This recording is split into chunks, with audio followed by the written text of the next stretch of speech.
Soy Citlali Álvarez, abogada y analista de conducta criminal. Y en este canal no solo cuento casos, los analizo desde la ley, la mente y la verdad que se esconde entre líneas.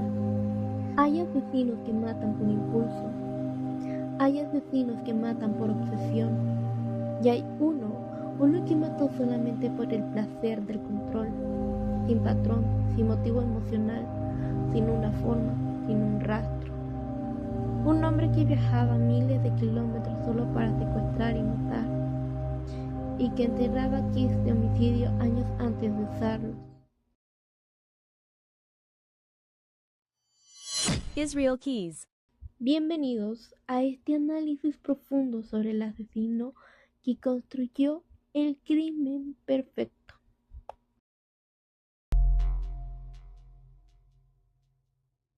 Israel Keys nació el 7 de enero de 1978 en Utah.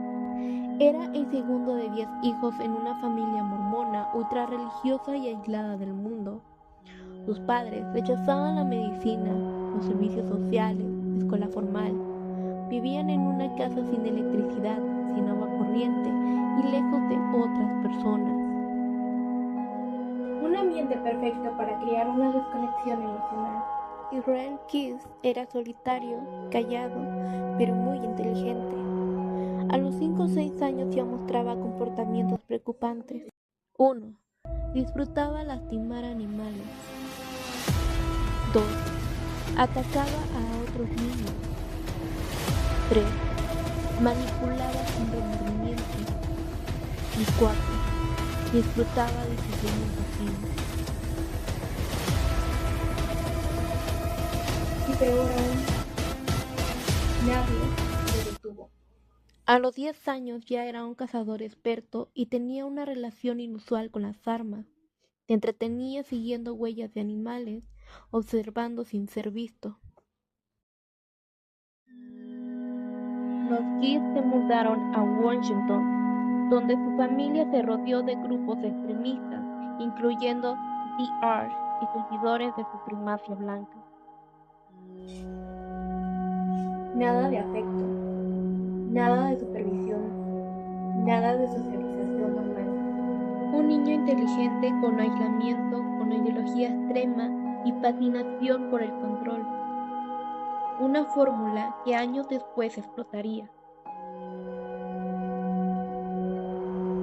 Esto no es fantasía juvenil. Esto es un niño desarrollando la mentalidad de un depredador. Como abogada penal y analista de conducta criminal, es importante decir algo desde el inicio. Israel Keys no nació asesino, pero sí creció en un entorno que jamás corrigió, contuvo ni limitó la violencia. Desde el derecho penal, el primer foco rojo es la ausencia total de control ambiental. Esto significa que no hubo supervisión, no hubo límites de corrección ante conductas violentas tempranas. Legalmente, esto se considera un ambiente permisivo al riesgo cuando la violencia infantil no se detiene, no se corrige, sino escala. El segundo punto crítico es la exposición a ideologías extremistas. Criarse entre grupos fundamentalistas y supremistas normalizan el odio, el control y la deshumanización.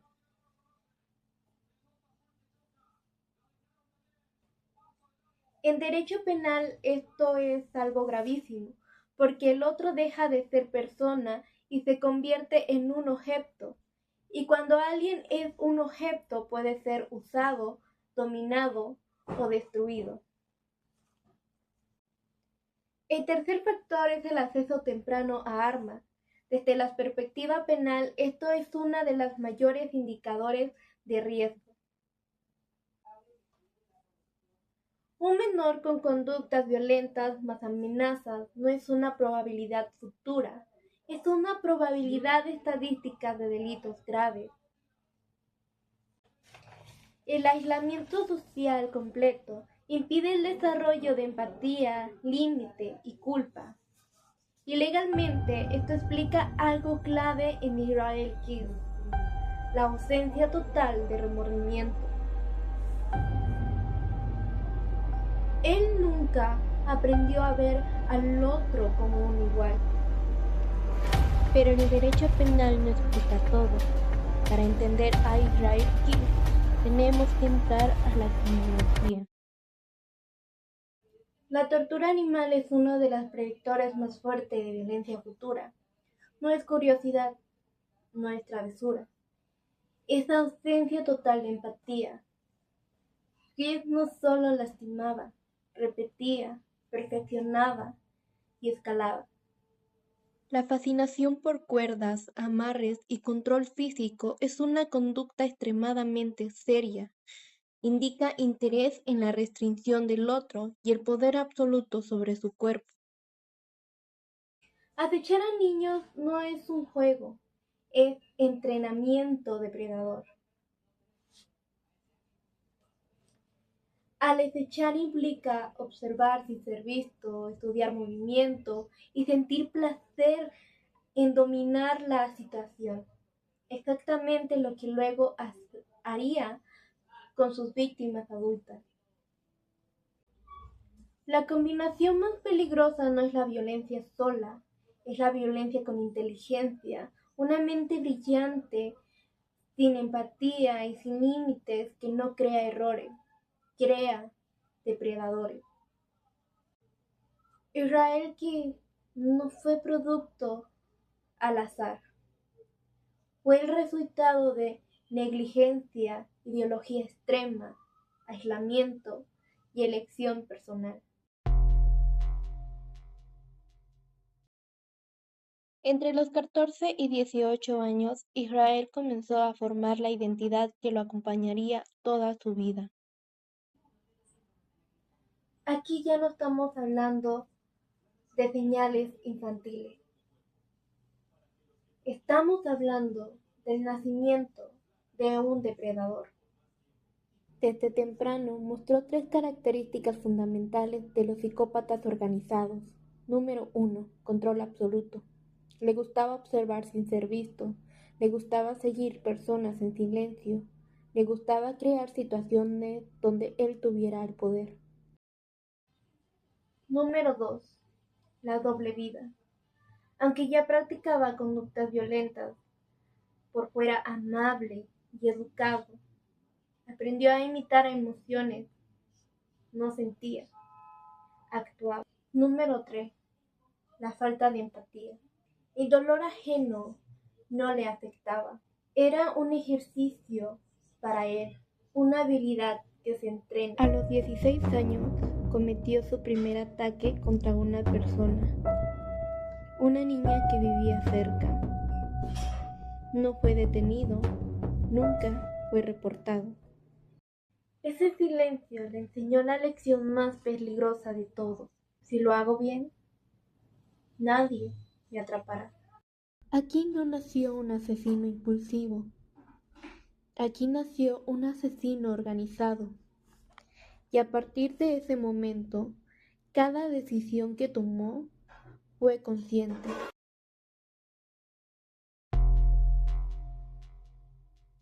A finales de los años 90, Israel Kidd ingresó al ejército de los Estados Unidos. Y fue aquí donde perfeccionó lo que ya venía construyendo desde la infancia: armas, logística, planificación, estrategia militar, disciplina y ocultamientos de evidencia. Y esa decisión le dio exactamente lo que él necesitaba. A los 19 años, Israel tomó una decisión clave: entrar al ejército de los Estados Unidos. En el ejército era querido, reservado, responsable, inteligente, tomaba cerveza, jugaba videojuegos. Parecía completamente normal. Pero durante esos años perfeccionó algo más: puntería, el conocimiento de armas, cómo entrar y salir de lugar en ciertos estados, y cómo vivir con una identidad limpia. Al salir del ejército comenzó su vida adulta común. Se mudó a Alaska, tuvo pareja, tuvo una hija, montó un negocio de construcción. Sus vecinos lo describían como amable. Y mientras tanto, construía su otra vida como el asesino meticuloso.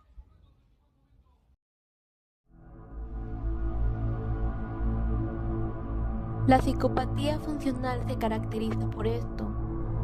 Individuos que pueden sostener una apariencia social impecable, mientras internamente carecen totalmente de empatía. Ese contraste es lo que permite operar sin levantar sospechas. De niño mostraba impulsividad, crueldad con animales, acecho, pero en el ejército esos impulsos se canalizan hacia la disciplina, la táctica y la precisión.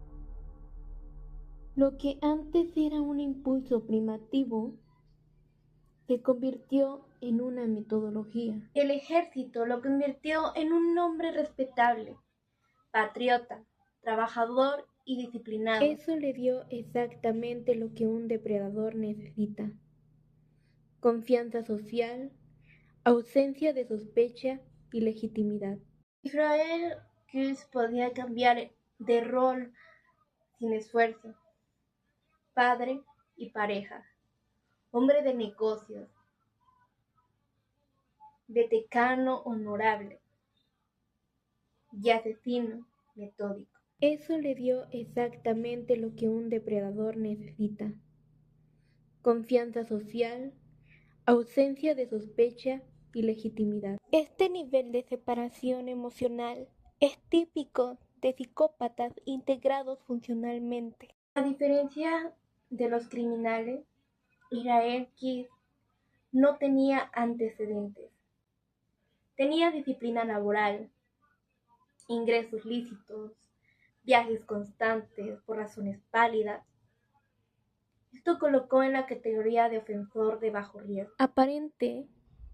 Por eso, las autoridades tardaron tanto en detectar patrones. Aquí es donde este caso se vuelve único. Israel Keyes no solo mataba, diseñó un sistema criminal tan elaborado que la mayoría de asesinos seriales parecen amateur a su lado. El FBI descubrió su método después de su arresto, y lo que encontraron los dejó aterrorizados. En distintos estados de Estados Unidos, Keyes enterraba baldes con armas, cintas, cuerdas, químicos, máscaras, dinero, ropa, bolsas de basura, balas y herramientas. Los enterraba años antes de cometer un homicidio, en bosques, praderas, cementerios, y recordaba cada ubicación de memoria. Esto le permitía cometer asesinatos sin dejar ningún rastro local. No mataba solo hombres, no mataba en un solo estado, no repetía métodos. Su objetivo, para evitar cualquier relación entre casos,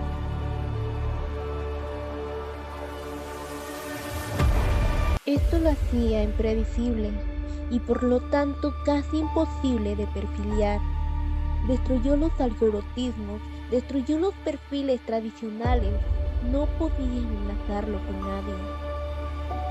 Viajaba para matar, compraba vuelos a un estado donde no tenía relación alguna, rentaba un auto, manejaba cientos de kilómetros, usaba los pies enterrados, secuestraba, mataba y regresaba a su vida normal. La motivación para Israel Keyes matar no era emocional, era un proyecto, un ejercicio de control absoluto. Desde el punto de vista jurídico, la movilidad interestatal fue clave. Al cometer delitos en distintos estados, Keyes aprovechó la fragmentación del sistema penal estadounidense. La falta de comunicación inmediata entre agencias, escenas forenses aisladas y dificultad para construir competencias territoriales. Los kill cakes son probablemente el elemento más inquietante de este caso. Enterrar instrumentos de homicidio años antes implica planeación prolongada, anticipación del delito y ausencia total de impulsividad. Y la capacidad de sostener una doble vida durante años. Esto coloca a Israel Keyes en la categoría de asesinos seriales metódicos máximo, comparable únicamente con militares desertores o agentes de inteligencia con capacidades operativas. Israel Keyes no improvisaba, sembraba escenarios de crimen antes de elegir víctimas.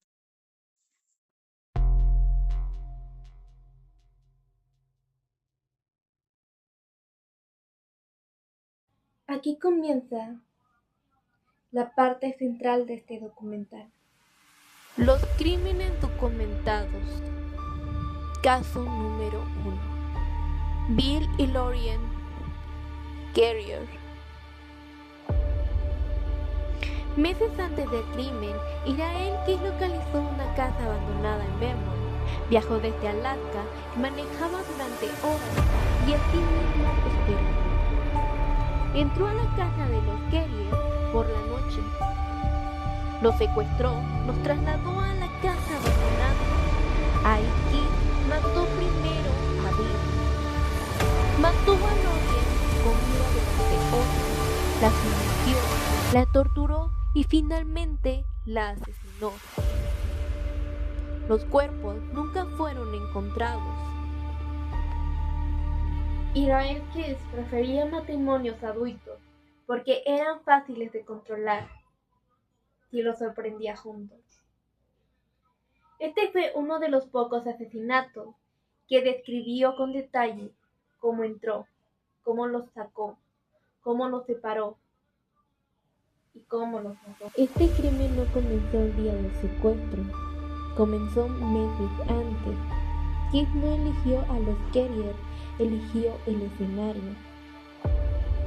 Para un analista criminal esto es la primera gran alerta. Seleccionar un lugar antes que a una persona indica lo siguiente. Número 1. Pensamientos anticipados y fantasías estructuradas.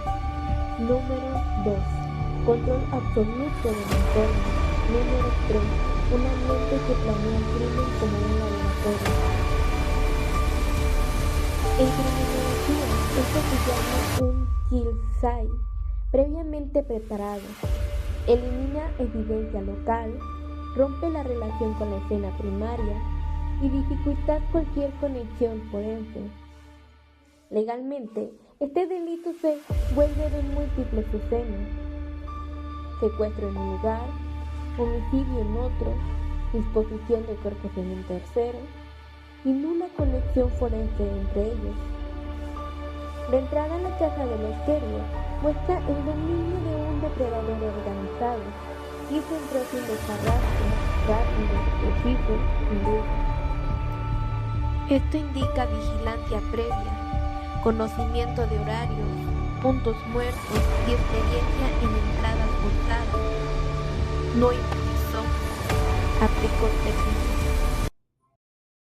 Secuestrar a dos adultos despiertos de noche, sin resistencia prolongada, es un detalle crucial.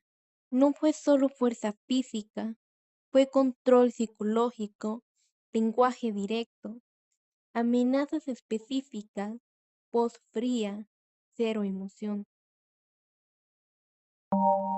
El traslado no fue casual. Número 1. Espacio neutral. Número 2. Control total. Número 3. Lejos de testigos y cámara. Número 4. Imposibilidad de intervención. Número 5. Dominancia absoluta. ¿Quién mata primero al esposo? Esto tiene un significado criminológico claro. Elimina al posible defensor, establece control total y genera terror en la segunda víctima. Esto se llama neutralización primaria. Homicidio calificado con agravantes por ventaja y privación de la libertad. Lo que hizo con Lorraine muestra quién era realmente. Israel Keys la mantuvo viva, la sometió, la torturó y la mató con violencia prolongada. Keys dijo que ese día se sintió satisfecho. Esto revela un perfil sádico, placer en el sufrimiento ajeno, gratificación emocional en el dominio. En criminología, esto es escalada de violencia y comportamiento predatorio puro. Los cuerpos nunca fueron encontrados. Eso implica planeación, conocimiento del terreno, manejo del tiempo y ausencia absoluta de arrepentimiento. Ocultar un cuerpo es ocultar la evidencia. Desaparecerlo es borrar a la víctima. Ese es el acto máximo de un psicópata instrumental.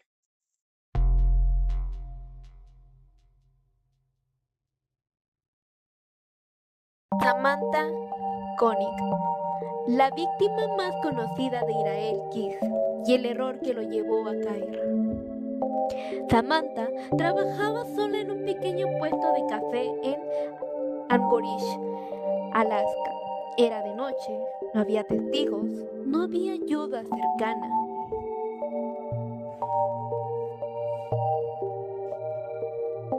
El 1 de febrero de 2012 secuestró a Samantha de la cafetería donde trabajaba. La sometió con un arma, la llevó a su camioneta y la mantuvo cautiva. Esto no fue un secuestro improvisado. Keys observó el entorno, identificó la ausencia de testigos y detectó el punto ciego exacto. No usó violencia inmediata, usó control. Eso indica un agresor altamente organizado. Samantha entra en shock. Keys controla la situación con postura, voz y amenazas precisas. Número 1. Dominio emocional. Número 2. Pensamiento frío bajo estrés. Número 3. Ausencia total de empatía. Y número 4. Experiencia previa en sometimiento. El traslado es un momento donde la mayoría de secuestradores fallan. Keys no dejó evidencia, no se aceleró, no se contradijo. Calma fisiológica en situaciones extremas. Desde el primer momento, jurídicamente hablamos de secuestro agravado, privación ilegal de libertad, amenazas contra la vida y extorsión en grado de tentativa.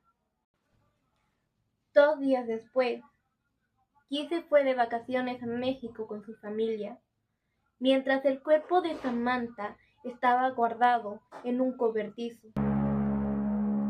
Esto es lo que más aterroriza a los expertos. Un asesino que integra la vida cotidiana como si nada hubiera pasado. Vida criminal completamente separada de la vida familiar. Ausencia de remordimiento. Frialdad emocional total. Disociación instrumental. Cero ansiedad postcrimen. En psicología criminal esto se llama psicopatía compartimentada. La fotografía es el acto más sádico y manipulador del caso.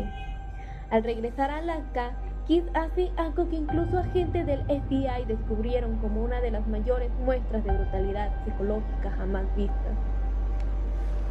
Maquilla el cadáver de Samantha, lo acomoda, coloca un periódico reciente y le toma una foto para fingir que sigue viva. Este acto demuestra 3 cosas: despersonalización absoluta, control sobre la narrativa, sadismo emocional. Usó el cadáver como herramienta psicológica.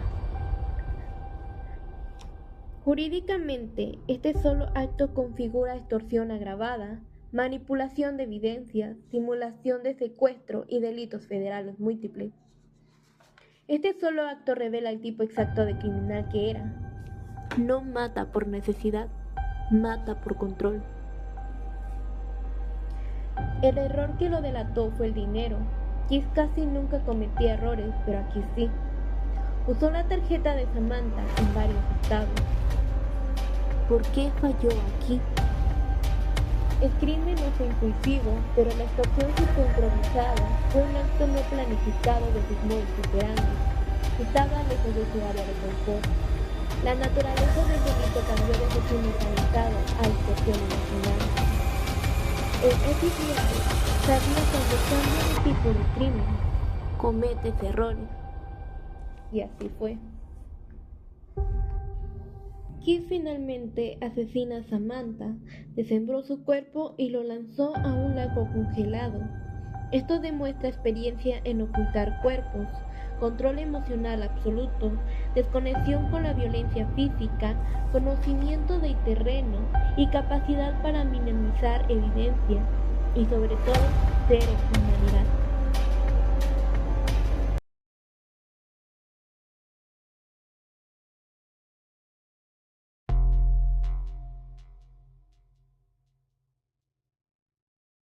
Israel Keys confesó más de 11 víctimas, pero no quiso dar detalles.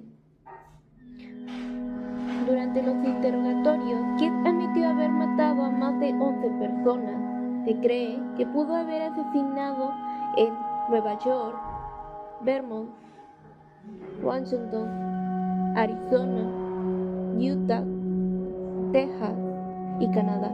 Al menos una víctima por año durante más de una década y algunas nunca fueron reportadas. Keys lo dijo sin emoción. Nunca encontrarán a la mayoría.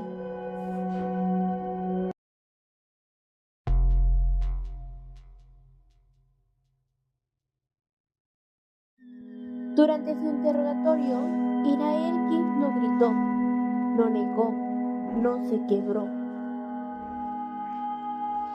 Estaba relajado, educado, amable y completamente en control. Pedía café, cigarros, montañas de mapas que nunca fueron noticias. Y lo más extraño, no quería fama, no quería nombre y no quería reconocimiento. Israel Keys no era un asesino que buscara atención, era un asesino que buscaba control. Solo quería negociar dos cosas. Número 1, que su hija nunca supiera la verdad. Y número 2, que lo ejecutaran rápido. Esto no es arrepentimiento, esto es control hasta el final. Keys no protegía a su hija por amor, la protegía porque no quería perder su última identidad, quería decidir cómo ser recordado. Nunca buscó justificarse, nunca expresó culpa, hablaba de los asesinatos como si fuera proyecto. Pero en 2012 cometió un error, usó la tarjeta de Samantha en Texas. Las cámaras lo captaron. La policía coordinó varios estados y el sistema que había burlado durante años. Fue detenido en checkpoint, sin resistencia, sin sorpresa, como si supiera que algún día pasaría.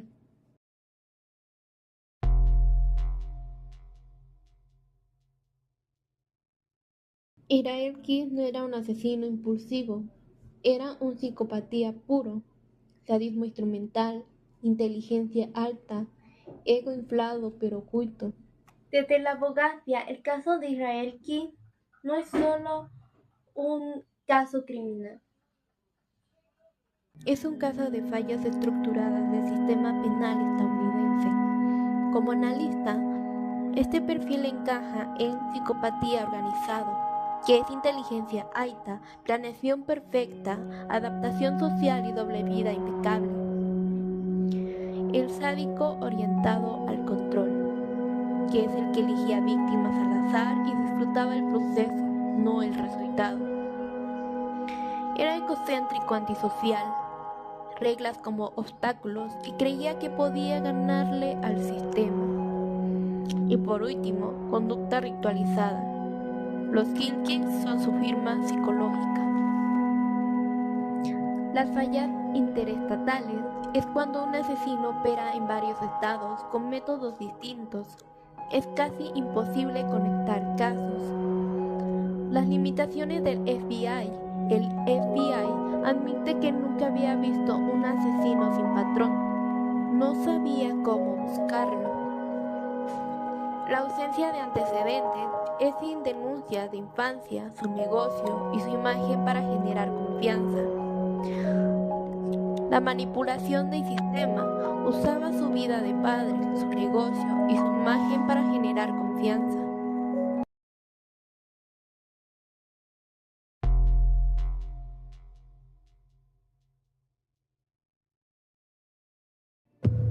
No hubo un solo detonante, no existió un momento exacto, no hubo un quiebre visible. Irael Kid no se volvió asesino, se formó como uno. Pero su historia permite ver factores clave, como el aislamiento extremo, crianza rígida sin afecto, ideologías radicales, fascinación temprana por el dolor, inteligencia alta sin regulación emocional y capacidad de imitar emociones.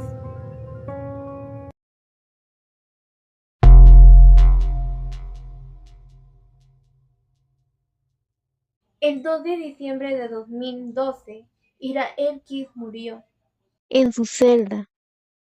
Se cortó con una cuchilla escondida, murió desangrado. Dejó una carta críptica llena de poesía macabra y dibujos de calaveras. Nunca reveló nombres, nunca reveló ubicaciones y nunca dio cierre. A su lado dejó dibujos de 11 cráneos. El FBI cree que cada uno representaba a una víctima. Irael Kid no es el asesino lastimoso, pero sí uno de los más peligrosos, fríos y metódicos que han existido. Su habilidad para pasar despercibido, su falta de patrón y su inteligencia táctica lo convierte en un caso que desafía la criminología tradicional. Si pudo existir uno, ¿cuántos más como él podría haber hoy? Soy Citlali Álvarez. Gracias por escuchar este análisis legal y criminológico de uno de los asesinos más enigmáticos del siglo XXI. Nos vemos en el próximo caso.